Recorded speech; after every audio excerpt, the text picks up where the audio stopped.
Hello, welcome back to the channel. I have a fun video for you today. We have been playing in a tournament. The Canadian Highlander Discord has finally started hosting some Magic Online tournaments again. Big shout out to all the people involved, in particular Jay Wyatt, who was one of the people who spearheaded getting this going again. There had been some MTGO tournaments and then there weren't. And anyway, they're back now. Very excited. I'm stoked to be able to play in some competitive Magic events. The details are that there were, I believe, 14 or maybe 15 entrants, and so we were split into groups. Our group is of 4. You play everyone, and the top finisher in the group qualifies for top 4, and then a random second place player qualifies for top 4 as well. I don't love the fact that it's random, but when you're resolving something online and doing groups of uneven numbers, like, there's only so much you can do. So it is what it is. I am in a group with Trent. Trent and I randomly got drawn into the same group, as well as 2 other people, and it is open deck lists. So fortunately, the fact that we had already discussed what we were going to play ahead of time, not going to punish either person. I, for this tournament, elected to go with, I guess we'll go with me up here. Yeah, this is better. I elected to go with Spy. So this is literally my exact same Spy list from 3 months ago, the one that I showed on the channel. I haven't made any changes. The big change that I am considering is dropping Thassa's Oracle. And you'll probably see me during these games kind of talking and thinking about spots where Lotleth Giant would be better than Thassa's Oracle or would be just as good as Thassa's Oracle. The reason you would want to play that instead is that you free up 6 points. So free mana is really, really strong in this deck. And the free mana sources, the more I've been playing it, the more I've been feeling how powerful they are, like the Spirit Guides in particular. So getting access to 2 Moxen in this deck does sound pretty good to me. Sounds pretty juiced. But at the same time, Thoracle letting you win through basically anything is very nice, and it's better at winning kind of weird games, which is why it's so many points. I used to have a package for Thoracle that would win naturally. Like, I used to have both Tainted Pact and Jesus, totally escaping my mind, but the 1 mana one as well, Demonic Consultation, Jesus, sorry, as well in the deck. But I decided they were too inconsistent, and casting those spells to find cards was problematic because you could end up exiling too many of the combo pieces that you needed in the graveyard once you went off. So I cut those, and as a result of those no longer being in the deck, Thoracle is maybe something you could look to chop. But yeah, this deck is very powerful. It is very consistent. You are going to present a win basically on turn 4, has been my experience, as long as you're mulliganing appropriately and not keeping really speculative hands. You've got access to enough different ways to find Spy or just put a Spy on the stack. Like we have like Eldritch Evolution, Neoform, Destroy the Evidence, Bring to Light, Beseech the Mirror. These all just put a Spy on the stack right away. Recross the Paths is another way that you can stack a Spy onto the top of your deck. You can do some creative stuff with that. I actually don't have Brainstorm in the deck, and I keep thinking maybe I should for Recross the Path purposes. But similarly, like Worldly Tutor, another way to get a Spy into play pretty quickly. Like other tutors, Vampiric Tutor we have as well.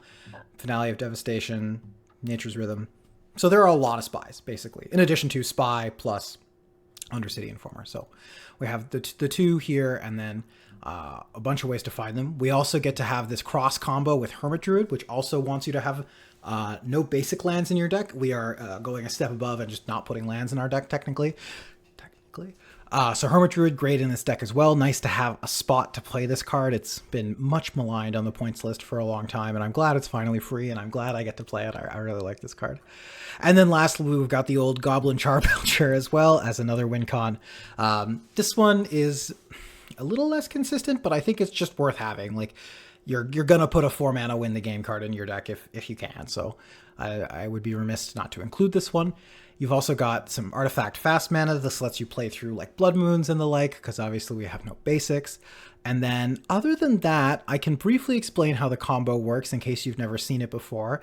When you mill yourself, you're going to put a trigger on the stack that puts a Narcomoeba in play.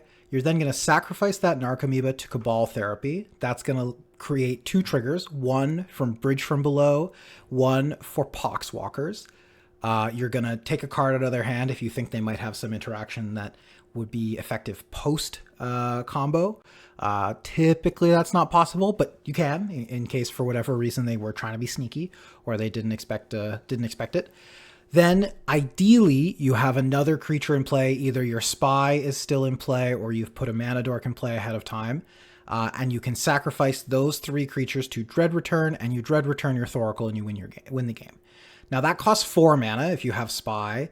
If you have Undercity Informer plus 1 mana, if you don't already have another creature in play, like a mana dork or something, you do need an extra mana. You need 5 to win with Undercity Informer with nothing else in play, and you actually need 6 to win with nothing else in play with Destroy the Evidence. The way we do this is that in addition to getting the Narcomoeba plus the Poxwalker and the zombie token from Cabal Therapy, you can also Unearth Fate Stitcher, untap a land ideally, and then Unearth Dredgecape Zombie, so you get 2 more creatures this way.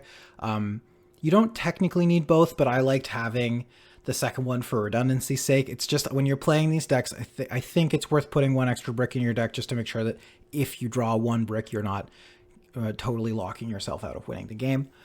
One thing that is pretty interesting about this tournament structure is that it is open deck lists. So I'm showing you the first 2 games of this tournament, and I knew what my opponent was playing going into those games, and both of my opponents, both the other 2 people in the group that I was in, were playing decks that were a bit lower on interaction. So it was a good draw for me in terms of those groups. So yeah, so we have these 2 games in this video, and then Trent and I decided to play our match as a separate one. So look for that coming on the channel later. We'll do that one with us fully in Discord, chatting, kind of talking while the game's going on, like you're kind of used to us doing. But I figured I'd show you the first 2 games of my tournament here. So without further ado, I hope you enjoy the video. Please like and subscribe if you want to see more of these kinds of things, and comment and let us know which other decks you'd maybe like to see us revisit if we were to revisit decks that we've already played. And without further ado, here is some Spy. Okay, getting into the first match of the tournament for me.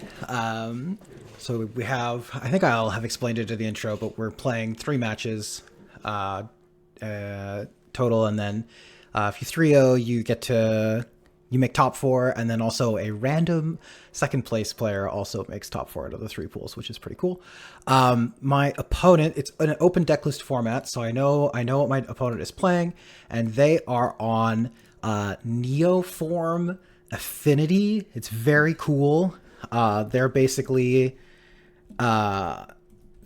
trying to cast expensive affinity creatures that they then are planning to neoform up into even scarier monsters.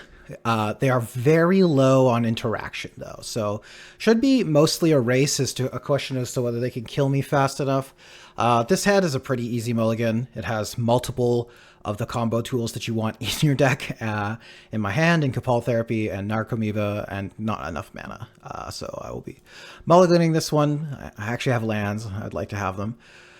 Okay, yeah, so this hand's great. I'm going to put the Thassa's Oracle on the bottom here. So I'll put this Oracle on the bottom, and pass through my opponent's upkeep. I should get rid of this stop. So this hand is land light, basically. I think what I'm going to do on turn 1 is play the Boggart Trawler as a land, and then exile Simian Spirit Guide and cast the Talisman of Curiosity, and then that way I can just cast the Pillage the Bog on a follow-up turn, to look for more lands if I need to, or like Dark Ritual wins the game on the spot. I've got a couple of hits here that just let me have the old turn 1. Okay, well, Thoughtseize is not is not one of them, but okay, so I'll exile this for red. We'll play the Talisman. And unfortunately, I don't have something I can play with the Talisman as well, but I think this is worth it. If I draw a land naturally, I'll probably just end up plotting the Pillage the Bog, but if I don't draw a land, this lets me look for it right away.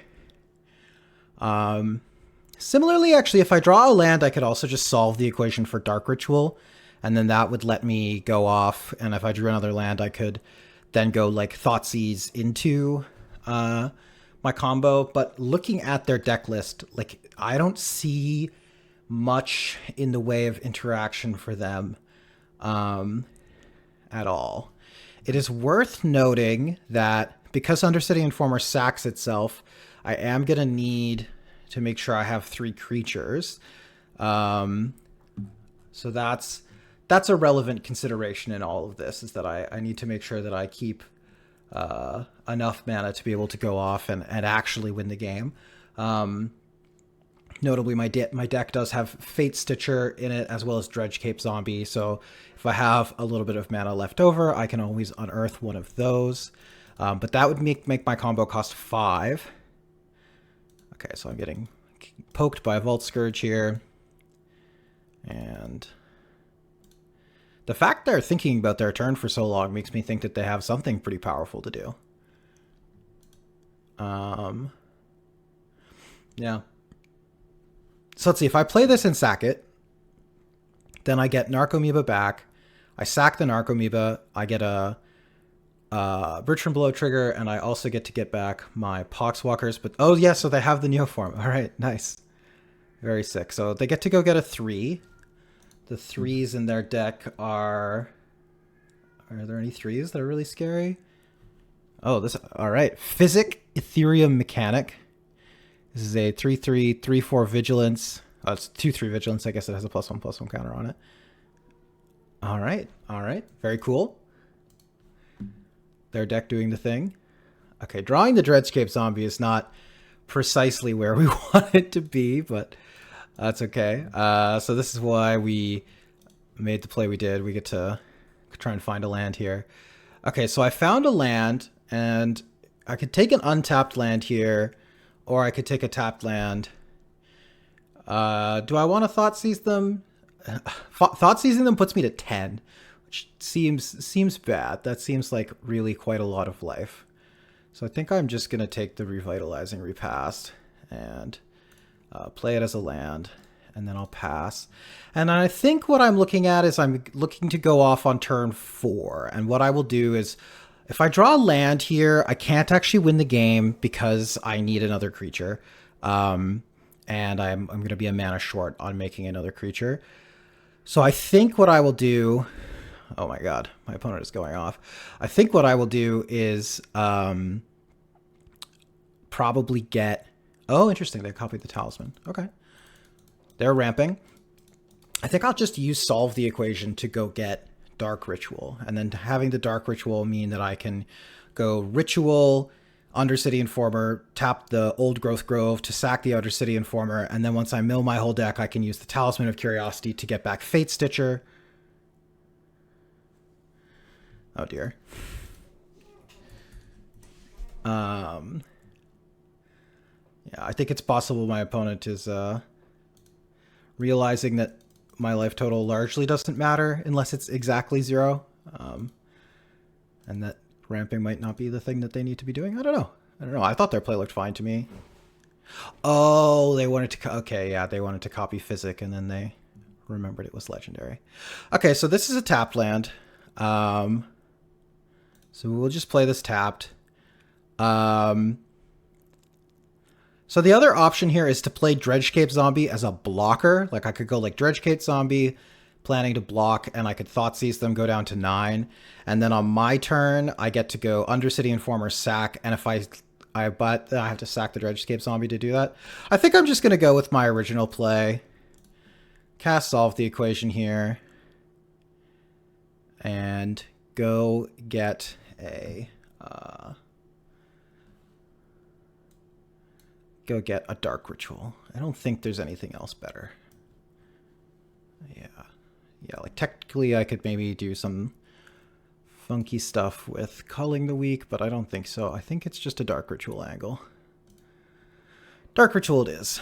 All right, so now we're set up to go off on turn 4, and if we draw a land, we can do it protected, because we can go Ritual, Thoughtseize, do it all, and then have the blue mana still left over for the Fate Stitcher. Otherwise, we'll need to go off unprotected, but like I said, I know my opponent's deck is really light on interaction. They've got Dispatch, Path to Exile, and Swords to Plowshares as potential interaction points, but it's hard for them to get a a timing window where they can use one of those cards. So yeah, so I'm going to take 5 here, down to 5. It's also not super easy for them to generate that much more reach either. So I go down to 5. My opponent is going to probably spend some mana on something.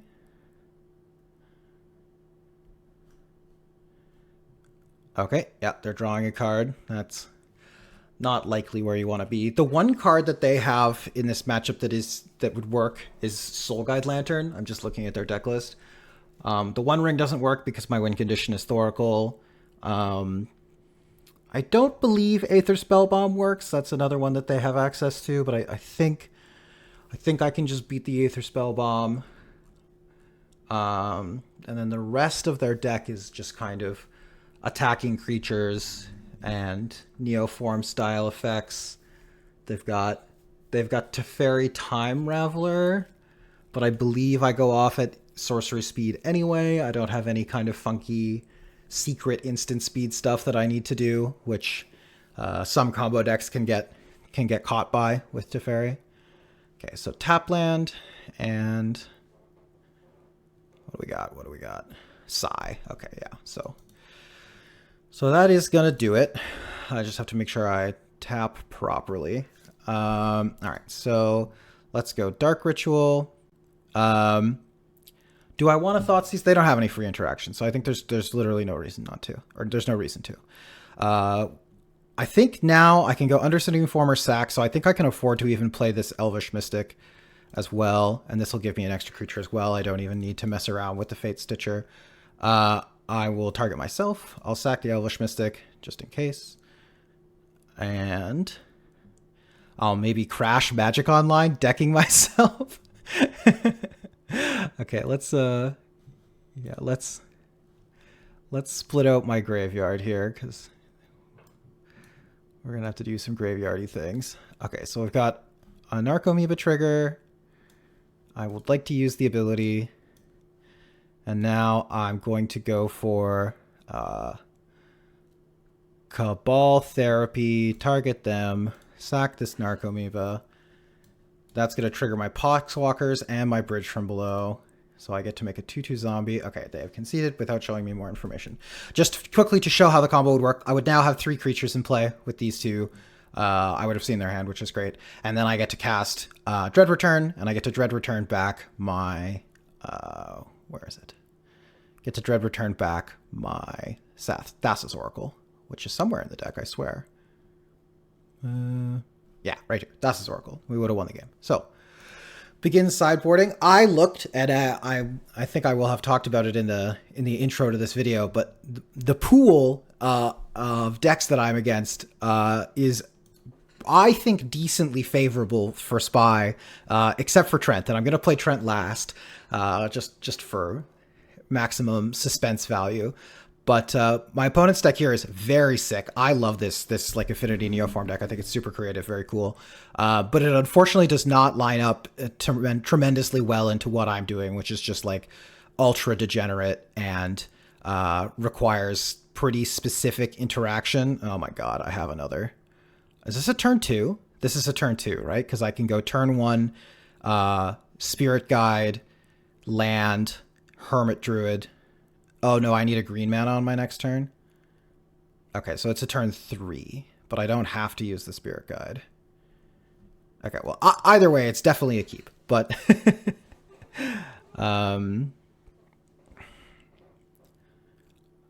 yeah.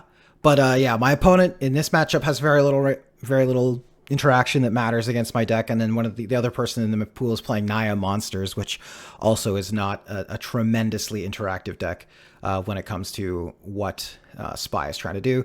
Now, Trent's deck is playing like a bunch of discard effects and counter spells, and he's playing at instant speed a bunch, so I suspect I'm going to have a tough time against that deck, but the other two matchups seem more approachable for sure.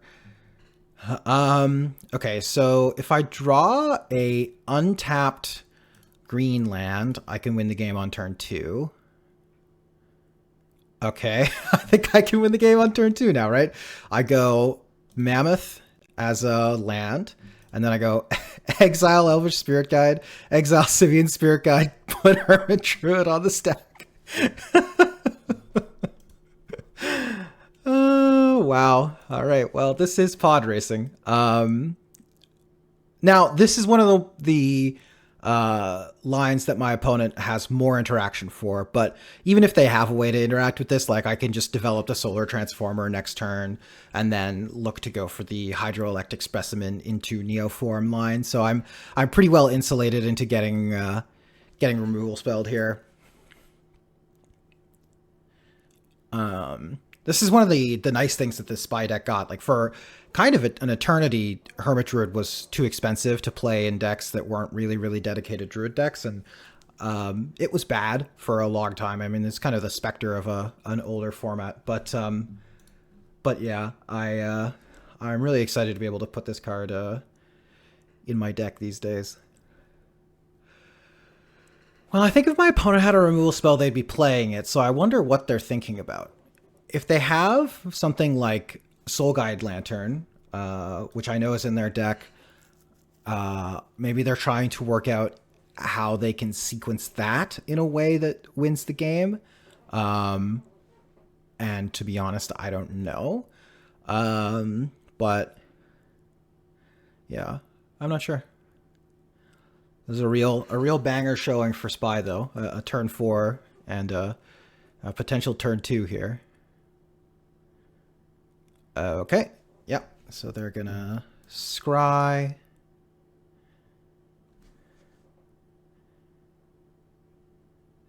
And maybe they have free spells here? No, okay.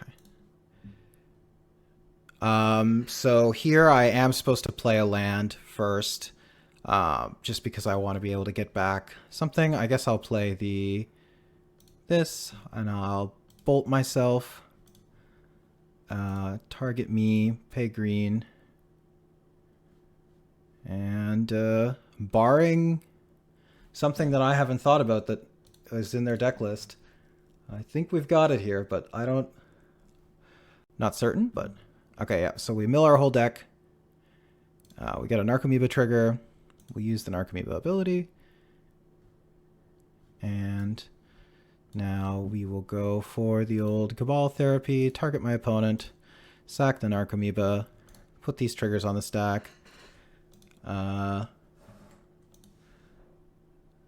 guess I'll name a card that could be in their deck but they don't have anything that could do anything. But I'll name Creator Hoof Behemoth, just for fun.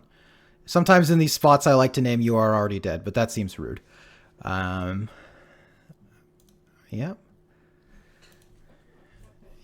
And now I've got 3 creatures, so I can go Dread Return, target the Thassa's Oracle, sack these 3 things, and then get some more triggers, yield to all, and win the game. Yeah, this was gross. This hand was really nasty.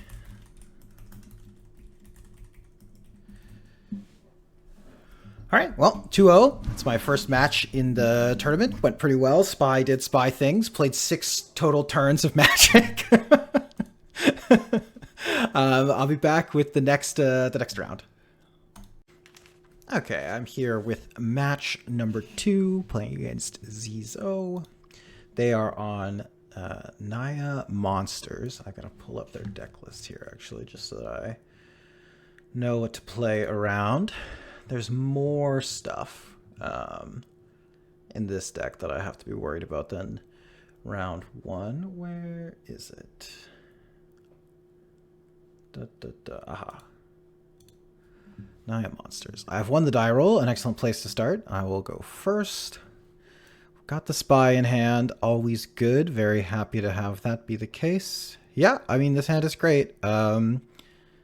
It's not quite a turn 2, but it can be a turn 3, so this is definitely a keep. I think I will go turn 1.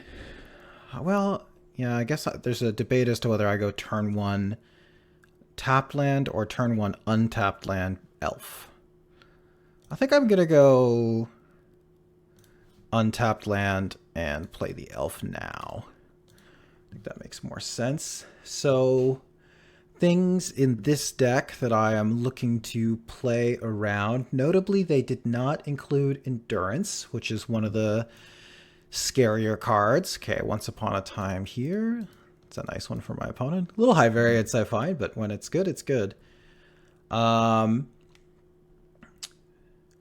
have Mental Misstep. They have Lush Portico, and they've revealed a Broadside Bombardiers. They have Blood Moon. Blood Moon, pretty relevant one to be thinking about. that one does in fact turn off all of my lands. So I do need to make sure I'm being mindful about that. All right, well, we won the game, so that's good. So we'll play this, bolt ourselves. We'll exile this here Spirit Guide, and put this Balustrade Spy on the stack.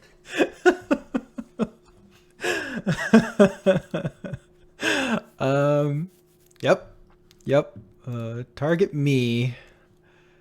Man, not interacting is something, that's for sure. All right, so wait for my opponent to look at the cards. Click through this Narcomoeba trigger. Let's go for the old Cabal Therapy, target them. Sacrifice the Narcomoeba, put these triggers on the stack, and I'm not going to name You Are Already Dead, although that would be funny. I'm going to name a card that could actually be in their deck. Let's name Blood Moon, just for the sake of maybe naturally hitting one. Nope. All right, they had some lands and some creatures, and those are not things that matter in this matchup. So pop out my graveyard again, and we will go for our Dread Return. Target, not Umara Wizard, target Thassa's Oracle. Sack 1, 2, 3 things. Put some triggers on the stack. And win the game. Okay. This deck is so silly. All right, well, won the die roll. We're so far 3 games of Magic into this tournament, and I've played 8 turns. Okay, yeah, so things to think about in this matchup. Blood Moon's the big one. They have Magus as well. So those are their best forms of interaction against me. But by and large, like, I've just got a plan to go fast. There's kind of no other way around it. This hand is missing a green source. I think it's a mulligan as a result. Just no green source means it's too slow. This hand has more going on for sure.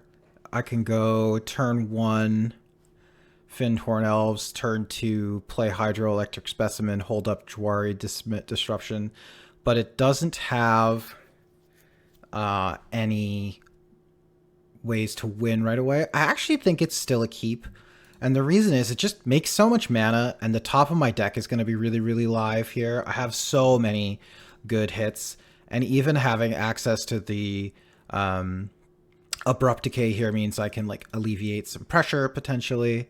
Now look, if I get turn 2 Blood Mooned, I'm in really rough shape. To be frank, if that happens, my outs are pretty slim. I have Belcher still as a way to progress my game state, but that's kind of it. I've got Jack-o'-lantern. I can draw towards my talismans as ways to create colored mana. Yeah. Yep. Okay. Well, I have access to green mana. That's something at least.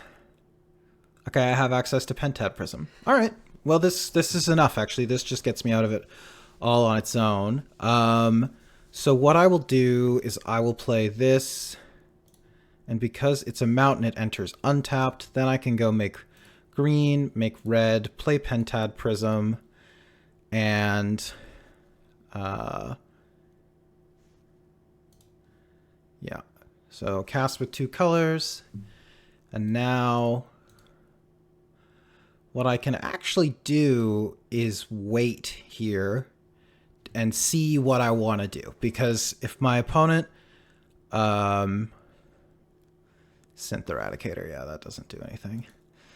If my opponent had cast a spell that I really wanted to jar Disruption, I could have, and I could have still used Fintorn Elves plus the last thing on the...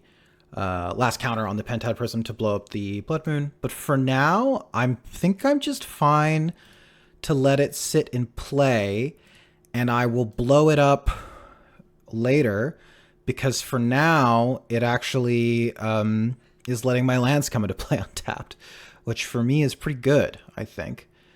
Like here, I'll just play this Glasspool Mimic. Normally this comes into play tapped. Here it won't. It'll come into play untapped. Play my Jack-o'-lantern. I can just pop this for a card now. I think I should. I mean, I have outs to win the game. There are draws here that just end the game. Survival.